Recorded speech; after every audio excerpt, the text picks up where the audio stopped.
I never been a follower, but I can admit I was history and politically uneducated. I'm still learning now. Hold up for a minute.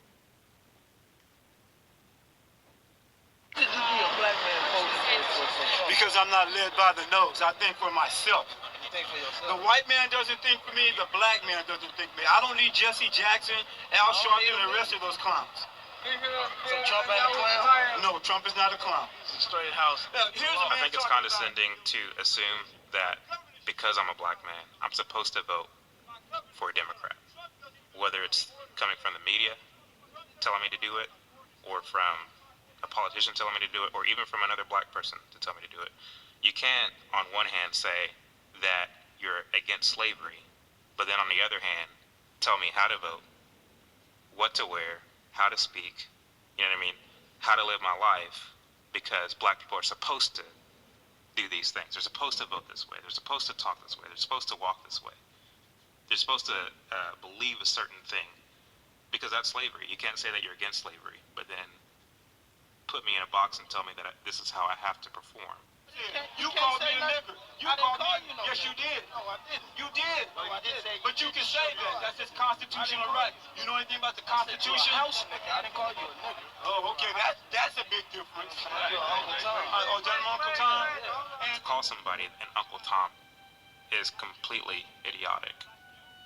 Because if you've read Harriet Beecher Stowe's Uncle Tom's Cabin, you'll see that Uncle Tom was actually a very good person. He did a lot of good things. He sacrificed on behalf of other slaves who were on the plantation. In many ways, there's a lot of dramatic irony at play with being called an Uncle Tom. When you use the term Uncle Tom to demean someone, being ignorant, not knowing the history of what Uncle Tom means, you're literally just signifying the fact that you yourself are ignorant. After educating myself on the story of Uncle Tom and learning about Josiah Henson, he was a completely good person, completely opposite of what the black community thinks Uncle Tom is. Uncle Tom was the hero. He was the hero. He was self-sacrificing. And ultimately, he paid the ultimate sacrifice for not ratting out the other slaves that had escaped. Uncle Tom was the hero of Harriet Beecher Stowe's novel, Uncle Tom's Cabin, and nobody knows that. So they call us Uncle Toms to hurt us, and every time I get called, I just go, oof, you should read the book. A lot of black conservatives have kind of flipped the narrative on Uncle Tom. I mean, we embrace it. We say, yep, that's me. I'll get into debates with people. They'll call me an Uncle Tom, and I'll say, thank you, I appreciate the compliment. It should be a badge of honor. I wear it as a badge of honor. I like to tell people I'm a proud Uncle Tom. This whole scenario is indicative of the problem with the black community. The man who's trying to save the black community is demonized. And the one who's damaging and destroying the black community, a lot of people don't even know him. They don't even know the demon in their own communities. But the one who's helping them, they want to throw you away.